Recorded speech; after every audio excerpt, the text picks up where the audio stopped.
No one forgets the first time they see real cruelty.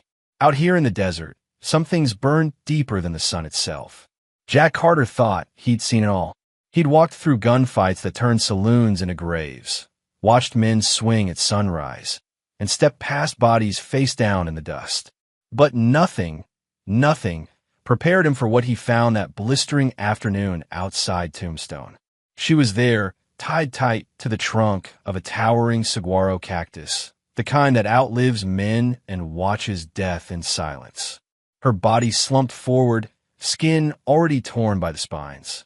Her dress was shredded, filthy, barely clinging to her frame.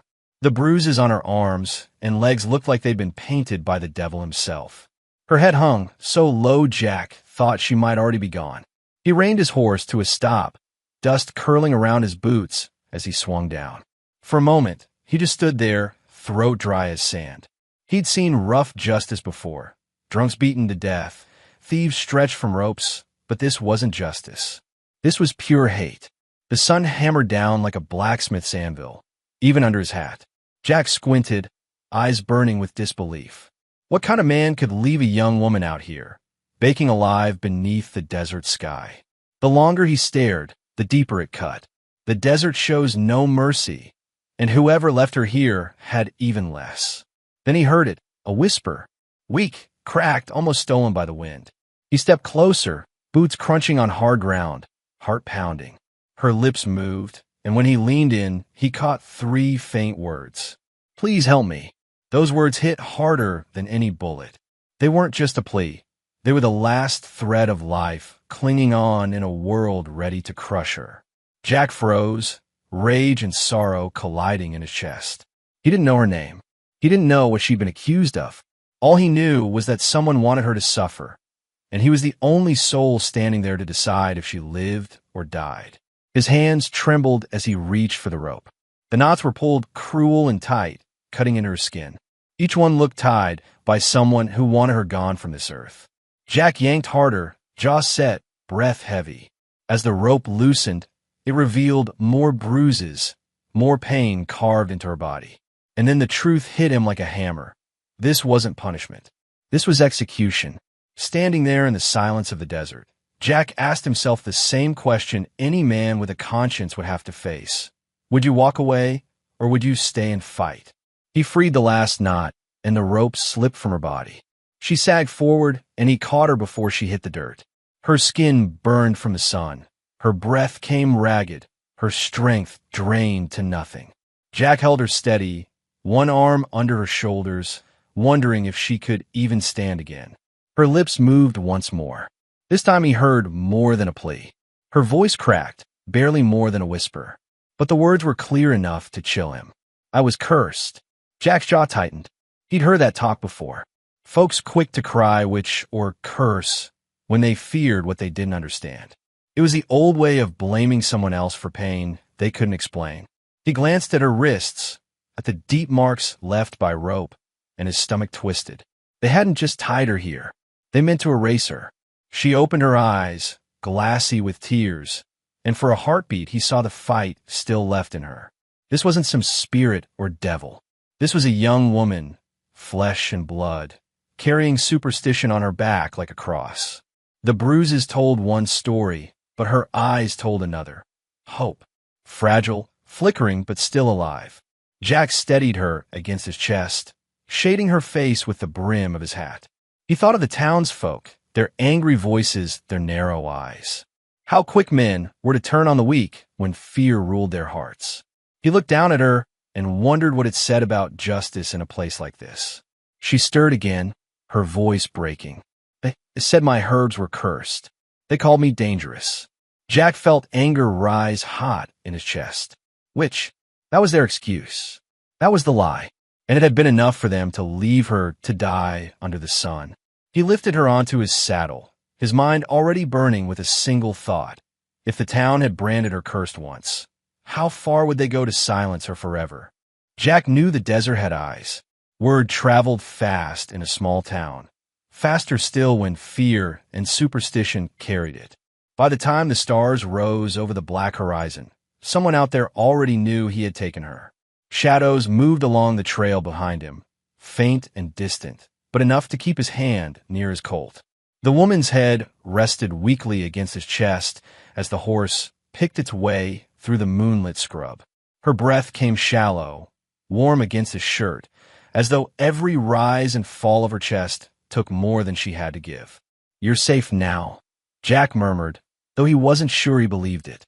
He brought her to an abandoned lined shack on the edge of his land, a place few men bothered with. He set her gently on an old bedroll, gave her water from his canteen, and watched her lips tremble as she drank. When her eyes finally closed, it wasn't peace that settled over him. It was worry. In the West, peace never lasted long. The sound came first, boots grinding against gravel. Then voices, low and sharp, riding the night air like rattlesnakes. "Carter," one called. "We know you got her. Hand her over." Jack stepped outside, the Colt heavy in his hand, the night air dry as bone in his throat. 3 men waited in the dark. He recognized them from the Tombstone Saloon, the kind of men who laugh harder when someone else cried. Not brave alone, but bold when they had numbers. Their eyes slid past him, searching for the girl inside like wolves sniffing for blood. "She's not going anywhere with you," Jack said, voice low and even. The tallest spat in the dust. "She's a witch, Carter. You're making a damn fool mistake." Jack's grip tightened. His mind flashed to her bruised wrists, to her cracked voice whispering the word witch. He thought of the ropes biting into her skin, the cactus needles tearing her dress, the sun cooking her alive while her neighbors called it justice. Something sharp rose in his chest, sharper than fear. The Colt came up in one smooth motion. The crack of the shot ripped through the desert air. The bullet punched clean through the brim of the tall man's hat, spinning it to the dirt. No one moved. The smell of gunpowder hung between them, harsh and bitter. Jack's voice stayed steady as a stone. "The next one doesn't miss." Their bravado drained faster than whiskey from a cracked bottle. Muttered curses, backward steps, boots scuffing on the gravel. They vanished into the shadows, leaving pride and dust behind. Jack watched them go, fingers still on the trigger. He knew they'd be back. This wasn't finished. Inside, the girl stirred in her sleep, whispering something he couldn't hear. Jack swore under his breath. The town wanted her gone, and when a whole town decides you're cursed, they don't stop until you're in the ground. By morning, Jack hadn't slept. He sat on a stool outside the shack, rifle across his knees, eyes on the desert as it turned from black to gray to blazing gold. The woman, he'd finally heard her name whispered in the night. Clara still slept inside, breathing steady for the first time since he found her. Jack let out a slow breath, but peace in the West never lingers. He heard them before he saw them. The thud of hooves, the creak of saddles, the angry rumble of voices carried on the wind. Dust rose on the horizon, and then they came into view. A dozen, maybe more, men, women, even boys clutching sticks. Fear and anger had shaped them into a mob. Jack stood as they rode close, hand resting on his Colt. He knew bullets alone wouldn't hold back an entire town. The leader shouted first, "Carter, you know why we're here. Hand her over. She's cursed. She'll bring death to us all." Jack's jaw tightened. He thought of Clara's bruises, the way her voice cracked when she whispered witch. He raised his voice so they could all hear. "She's no danger to you. The only crime she's guilty of is being left to die by her own neighbors." The crowd roared back, some calling him a liar, others demanding rope and fire. Jack's hand hovered near his revolver. His heart thudded in his chest. He could take a few of them down, maybe enough to scatter the rest. But he knew if he drew, blood would stain the sand before noon. And then the crowd parted. A tall figure stepped forward, not in a gun belt, but in a black coat that marked him different. Reverend John Whitaker walked into the open, slow and steady, his sun-worn face calm, but his eyes holding a weight stronger than any bullet. He raised his hand, and the mob fell quiet. "You call her a witch," his deep voice carried. "You call her cursed. But I call her what she is, a child of God. Look at her. Look what you've done. If you spill more blood today, it won't be justice. It'll be sin." The silence that followed pressed on the air like stone. Some lowered their weapons. Some stared at the ground. Jack kept his breath even, watching every twitch of every hand. The Reverend's gaze swept over the crowd. Scripture says, "Let he who is without sin cast the first stone." Which of you can stand here today and say you are without sin? The word struck harder than any bullet. One by one, the mob cracked. A stick dropped. A gun lowered. A boy was pulled back by his mother. An older man at the rear lowered his rifle, shaking his head. No one stepped forward. No one cast a stone. The crowd thinned slowly, fury bleeding into uneasy silence. Jack's hand stayed close to his Colt until the last rider disappeared over the rise. The only sound left was the wind scraping over the desert floor. Inside the shack, Clara's faint voice called his name. He turned quickly, holstering the gun, and found her struggling to sit up. She was pale, lips cracked, but her eyes were clearer than the night before. "They're gone," Jack said softly, crouching beside her. For now, her gaze searched his face as though she was trying to read whether he spoke the truth. "They'll come back," she whispered. "Yeah," he admitted, brushing dust off his sleeve. "But I'll be ready." For a moment, she studied him like she couldn't figure out why a man like him would risk everything for a stranger. Jack avoided her eyes, busying himself with pouring water into a tin cup. He wasn't used to explaining himself. He just did what he thought was right, and damn the consequences. When Clara's trembling fingers closed around the cup, Jack steadied it for her. The way she drank, slow, cautious, like she feared there wouldn't be enough, told him more about what she'd been through than words ever could. "Why'd they do it?" Jack asked quietly. "They said my herbs were cursed," she murmured. "I treat folks when they're sick. Sometimes I help women when the doctors won't. That's all. But when fear comes, people stop listening." Jack clenched his jaw. He'd seen fear turn men mean before, but there was something uglier in this. They hadn't just wanted to scare her. They wanted her gone. "You're safe here," he said finally. "But we can't stay long. Word'll spread faster than a prairie fire." By afternoon, Clara had enough strength to stand. Jack saddled his horse, steadying her as if she were glass. When she swayed, he caught her with one arm, his face softening despite himself. "Easy now," he said. "We've got miles to cover." They rode west as the sun sank low, painting the desert gold. Every mile they put between themselves and Tombstone felt like a mile toward freedom, but Jack knew better than to think they were out of danger. The desert didn't forgive, and neither did small towns with long memories. When they reached Jack's small ranch near San Xavier Dell, Clara exhaled like she'd been holding her breath since the cactus. He led her inside, set her on a cot, and handed her bread and beans. Color crept back in her face with every bite. Evenings were quiet. She'd sit outside wrapped in a blanket, staring at the hills as the sun bled away. Jack would sit nearby, mending tack or sharpening a blade, one eye always on her. He didn't talk much, but he didn't need to. His care showed in silence, in the way he checked her water, the way he kept his rifle near the door. Clara noticed. One night, as stars spread thick across the black sky, she spoke. "You could have left me there." Jack didn't look up from the whetstone in his hands. "Didn't feel right. You risked your life for me," she pressed. He finally met her eyes. "You were tied to a cactus, Clara. That's not something a man just rides past." Something in her expression softened.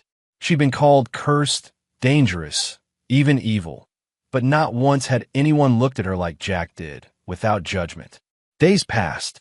Clara grew stronger, but Jack's gut told him trouble wasn't far behind. Townsfolk don't forget what scares them, and fear doesn't forgive. One evening, as the desert wind cooled and coyotes cried in the distance, Clara's voice trembled. "They'll come again, won't they?" Jack nodded slowly. "Yeah, and next time they won't just talk." She looked at him with wide, frightened eyes. "Why help me, Jack? You don't even know me." He hesitated, setting the whetstone down. "Don't even know you. I just know what's right."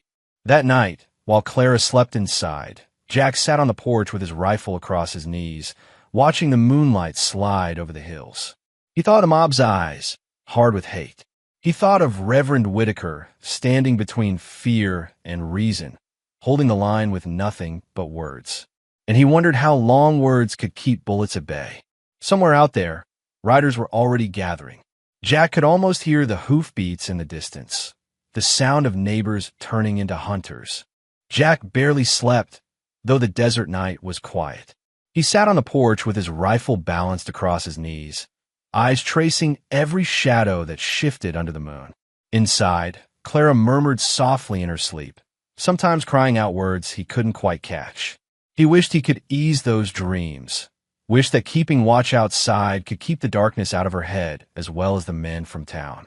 By dawn, pale light washed over the ranch. Jack brewed coffee on the small stove, the smell cutting through the dry morning air. Clara appeared in the doorway, wrapped in a blanket, still weak but walking on her own. She sat carefully on the step and stared at him as he poured 2 tin cups full. "Couldn't sleep?" she asked softly. Jack shook his head. Wasn't planning to. For a moment, neither spoke. They just sipped the bitter coffee, watching the desert turn gold. Finally, Clara broke the silence. "You're risking a lot for me." Jack met her eyes. "I've risked more for less reason." "Why?" Her voice carried more pain than curiosity. "You don't even know if I deserve saving." Jack set his cup down and leaned forward, elbows on his knees. "I don't need to know. I saw what they did to you. That was enough." Clara looked away quickly, as though his words had cut through something she'd been holding tight. "People believe what they want to believe," she whispered. "When someone gets sick, when crops fail, they need someone to blame. I was easy." Jack's jaw tightened. He'd seen that kind of fear before.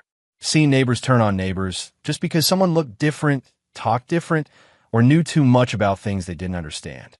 "Doesn't make it right," he said quietly. Clara glanced back at him, her eyes searching his face as if she wanted to believe him. "You don't think I'm cursed?" Jack let out a short, humorless laugh. "Only curse I see is folks too scared to mind their own business." For the first time since he'd found her, she smiled, faint, fleeting, but real. It made something in Jack's chest twist in a way he hadn't felt in years. By late morning, Jack saddled his horse to ride into town for supplies. Clara stepped out onto the porch, gripping the doorframe for balance. "Be careful," she said, her voice steady but her eyes wide. Jack tipped his hat. "Always am." But as he rode down the dusty trail, he knew it wasn't true. He'd never been careful a day in his life, and this time was no different. The streets of Tombstone were quieter than usual, folks eyeing him from windows and doorways. Word had spread fast, just as he'd feared. Inside the general store, conversation stopped when he walked in. The shopkeeper, Mr. Dugan, kept his voice low. "Jack, people are saying you're hiding her." Jack's face stayed calm. "People say a lot. You're stirring trouble with the wrong kind of men," Dugan warned, glancing toward the door. "They were in here this morning as skin questions." Jack gathered what he needed: flour, coffee, cartridges for his Colt, and paid without another word. He felt the weight of every stare on his back as he left town, the kind that follows you long after you've ridden out of sight. When he returned to the ranch, Clara was sitting outside again, watching the horizon with a faraway look. "They're talking about us, aren't they?" she asked before he even dismounted.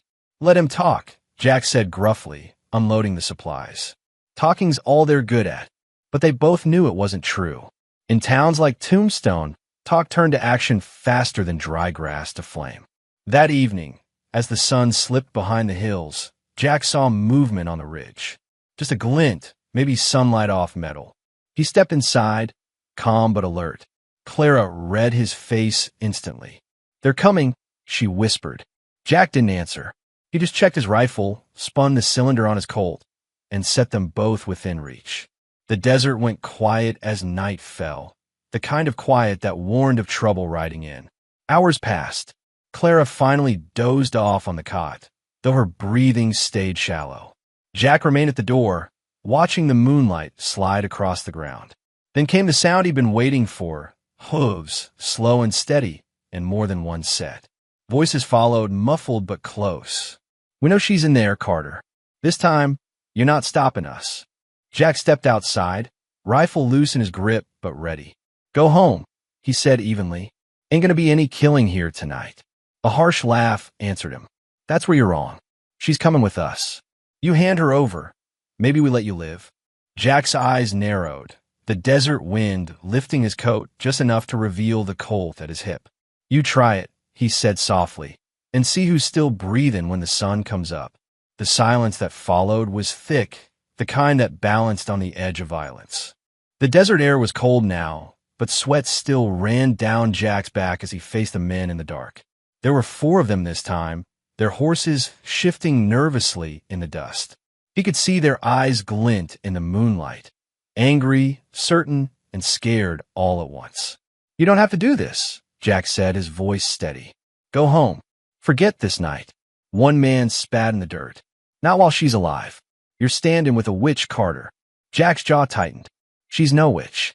She's just a girl you all decided to hate because you're afraid." "Afraid?" the man sneered. "You ain't seen real fear yet."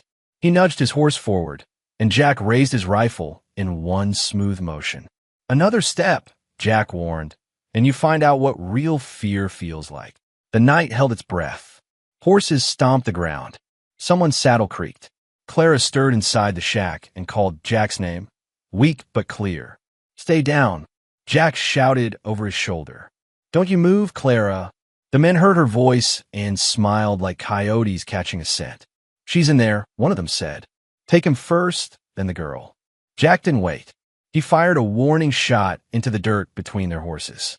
The sound cracked through the night like thunder. "The next one ain't a warning," Jack said flatly. "And I don't miss." For a long, tense moment, no one moved. Then the leader pulled his horse back. "This ain't over, Carter," he growled. "You can't fight the whole town." "Watch me," Jack said. They turned and rode off, dust trailing behind them until the night swallowed them whole. Jack stayed where he was, rifle steady, until he was sure they were gone. Only then did he lower it, breathing hard. His hands shook, not from fear but from the anger boiling inside him. Inside the shack, Clara sat up on the cot, her eyes wide. "Jack, what's going to happen to us?" Jack knelt beside her and checked her bandages. "I don't know," he admitted, "but I'm not letting them take you." "You can't fight them all," she said softly. "I can damn well try." The next few days were quiet, almost too quiet. Clara got stronger. She started walking around the ranch, helping where she could. Jack tried to act like nothing was wrong, but every sound made his hand twitch toward his gun. One evening, as they sat by the small fire outside, Clara broke the silence. "Why are you really doing this?" Jack didn't answer right away. He watched the flames lick the dry wood, listened to the crackle and pop. "Because I've done a lot of things I ain't proud of," he said finally. "Letting them hurt you would have been one more." Clara looked at him closely. "You're a good man, Jack." He shook his head. "No, just a man who's tired of seeing the wrong people pay the price." Later that night, while Clara slept, Jack saddled his horse. He rode into Tombstone under the cover of darkness, keeping to the alleys and back streets. He needed to know what the town was planning. At the saloon, he overheard 2 men talking low over whiskey. "They'll go back for her soon," one said, this time with more men. "Carter won't stop them all." Jack's stomach turned cold. He finished his drink without being noticed, rode back fast, and stayed awake till dawn. When Clara stepped outside the shack, wrapped in her blanket, she saw the tired lines in Jack's face. "They're coming again," she said, reading his silence. "Yeah," Jack said simply, "and we need to be ready." He spent the morning fixing the ranch gate, making sure it would slow anyone down. He loaded both rifles and kept them by the door. Clara tried to help, but Jack told her to save her strength. That night, she sat by the fire, staring at him. "You can't do this alone."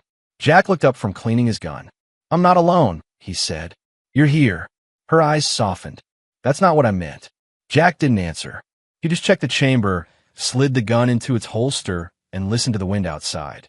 It was too still, too quiet, the kind of quiet that always came before trouble. The next day passed slow, every sound making Jack's heart pound a little harder. Clara tried to keep busy, sweeping the porch, folding blankets, anything to keep her hands from shaking. But she kept glancing at the horizon like she expected riders to appear at any moment. Jack sharpened his knife, fixed the saddle straps, checked his rifle twice. He tried to look calm, but Clara noticed the tension in his shoulders. "You ever think about just leaving?" she asked quietly. Jack looked up. "You mean running?" She nodded. "We could ride south. Find a town where no one knows us. Jack gave a small, tired smile. Wouldn't matter. Folks always carry their fear with them. You can't outrun it. Only thing to do is stand and face it. Clara lowered her eyes. You sound like someone who's done a lot of standing alone. Maybe I have. Jack put down the knife and sat beside her. But I ain't letting them take you. Not while I'm breathing. That night, the wind picked up. The ranch creaked in the dark, the boards shifting like old bones. Jack sat by the window with his rifle, eyes scanning the Black Hills. He'd been through gunfights before, but this felt different. This wasn't about pride or money. This was about protecting someone who couldn't fight back. It weighed heavier on him than any battle he'd ever fought. Around midnight, Clara came to the doorway, pale but steady. Jack, she whispered, you should rest. I'll keep watch. Jack shook his head. No, you need your strength. She stepped closer. Why are you doing this for me? You barely know me. Jack's eyes softened. Because no one else would. And because what they did to you was wrong. Clara swallowed hard and nodded. I won't forget it. The hours dragged on until just before dawn, when Jack heard them. Hooves again. More of them this time. The sound rolled across the desert like distant thunder. Stay inside, Jack said quickly. He checked the rifles, made sure Clara had water and a way out the back if it came to that. Voices came through the dark, louder than before. A dozen men, maybe more, riding straight for the ranch. Jack stepped out onto the porch, rifle steady in his hands. That's far enough, he called. The leader, a heavy-set man with a wide hat, stepped his horse forward. Jack Carter, you've got no right to keep her. She's cursed, and if you won't do what's needed, we will. Jack's voice stayed even.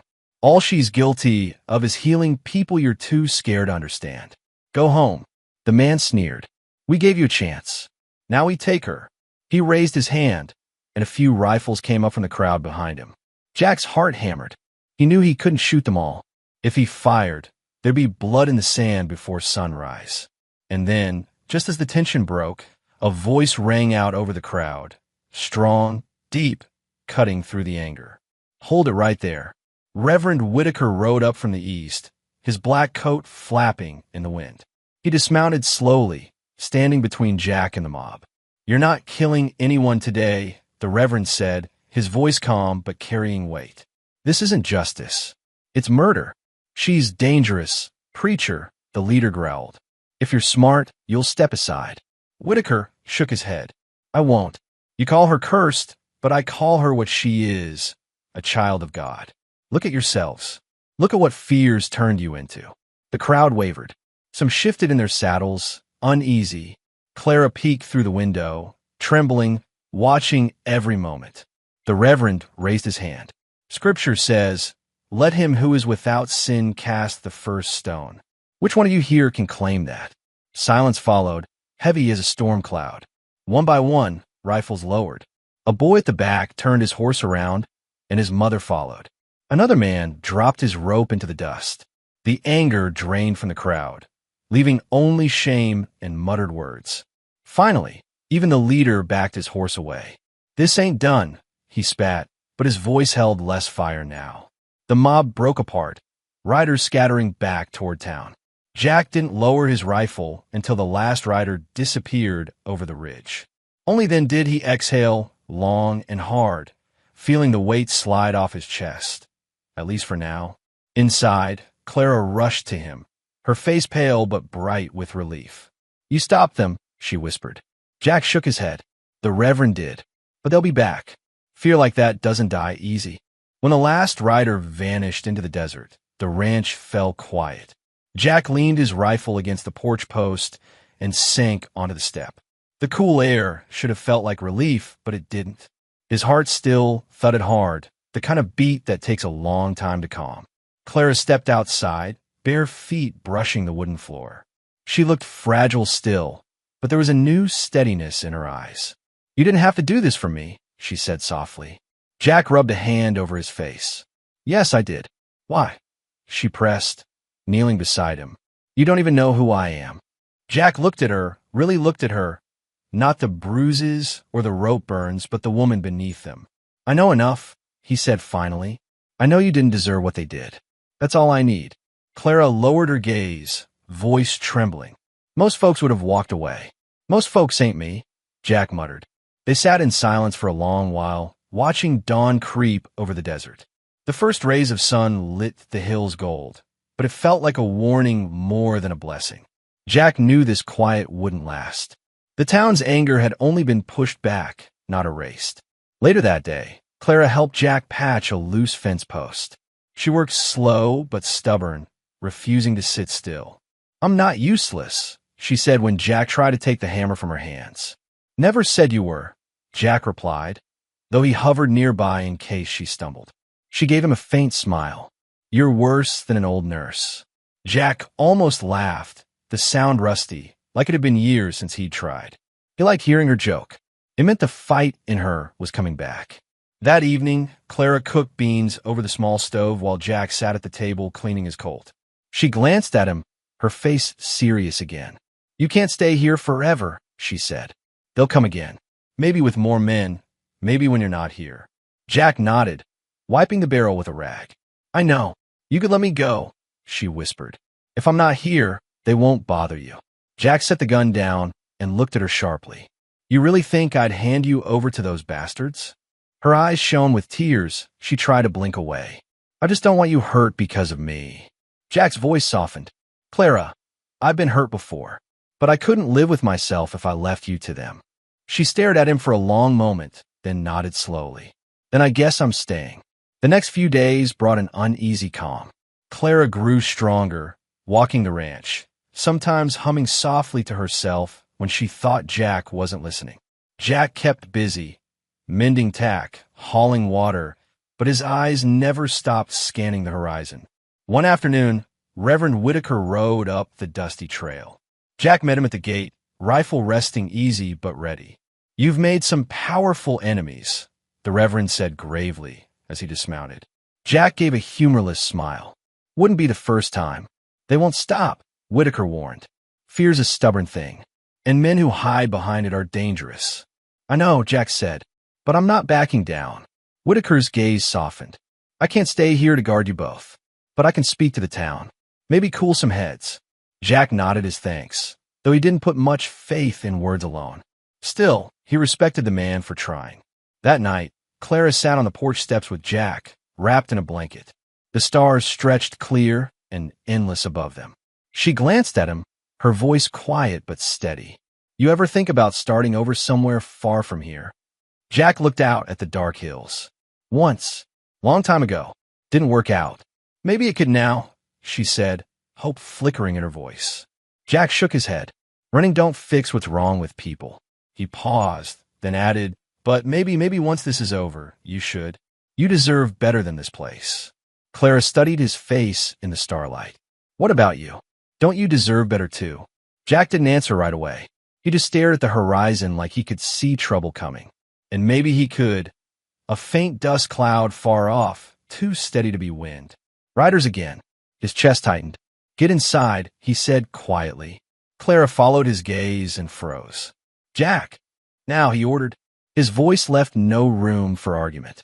She went, but her wide eyes stayed on him until the door closed. Jack checked his rifle, loaded his Colt, and took a long breath. The desert night fell sharp, like it was holding its breath. They were coming again, and this time, Jack doubted words would be enough. The hoofbeats grew louder, steady, and sure.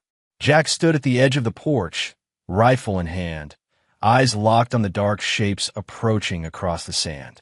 There were fewer riders this time, 6, maybe 7, but their faces looked harder, more certain. These weren't men coming to scare him. These were men ready to kill. The leader, the same heavy-set man from before, pulled his horse to a stop a few yards out. "This ends tonight, Carter," he said, voice low and cold. "Hand her over." Jack stepped forward, rifle steady. "No, you can't fight all of us," the man growled. Jack's eyes narrowed. "Maybe not, but I'll make damn sure I take the first 2 with me." The men shifted in their saddles, guns low, fingers twitching near triggers. The night was so still Jack could hear Clara's breathing inside the shack, quick and shallow. He didn't turn to look at her, but he felt her fear pressing against his back. "Last chance," the leader warned. "Stand aside." Jack's voice was calm, almost quiet. No. The standoff felt endless. Just the wind, the creak of leather, the beat of horses' hearts in the dark. Then, unexpectedly, Clara stepped out onto the porch. "Clara, get back inside." Jack barked, but she didn't move. She stood tall, blanket wrapped around her shoulders, eyes blazing with something stronger than fear. "If you're going to kill me," she said to the men, "then do it while I'm standing. But look at me when you pull the trigger. Don't pretend you're doing this for God or for the town. Do it because you're cowards." The words hit harder than bullets. The riders hesitated, glancing at one another. Even in the dim light, Jack saw doubt flicker across their faces. The heavy-set man spat into the dust, but his voice had lost its edge. "She's dangerous. Everyone knows it." "No," Jack said sharply. "What's dangerous is fear. You're letting it make you cruel." For a long moment, no one spoke. The desert held its breath. Then one rider lowered his gun. "This ain't right," he muttered. He turned his horse and rode off. Another followed, then another. The leader glared at Jack, but when he saw his men leaving, his shoulders slumped. "You'll regret this," he spat, before yanking his horse around and disappearing into the night. The silence that followed was deeper than before, almost peaceful. Jack lowered his rifle slowly, his hands shaking now that the danger had passed. Clara let out a trembling breath and leaned against the porch rail. "They're gone," she whispered. "For now," Jack said, "but I don't think they'll be back. Not after tonight." The next morning, Reverend Whitaker rode out again, his face tired but kind. "I spoke to the town," he told them. "Hearts are softening. Folks are ashamed. Sometimes fear burns hot, but it burns out quick when someone stands up to it." Jack glanced at Clara, who was finally standing straight, color back in her cheeks. "She's tougher than they know," Jack said quietly. "Maybe tougher than you know," Clara teased softly, and for the first time Jack smiled without forcing it. A few days later, Jack saddled his horse and watched Clara mount up behind him. They were leaving Tombstone for good, not running, just moving on. The desert stretched wide and empty, but the air felt lighter somehow, like a weight had been lifted. As they rode west, Clara looked at Jack. "Why did you really help me?" Jack kept his eyes on the horizon. "Because no one else would," he said, "and because a man ought to do the right thing, even when it's hard."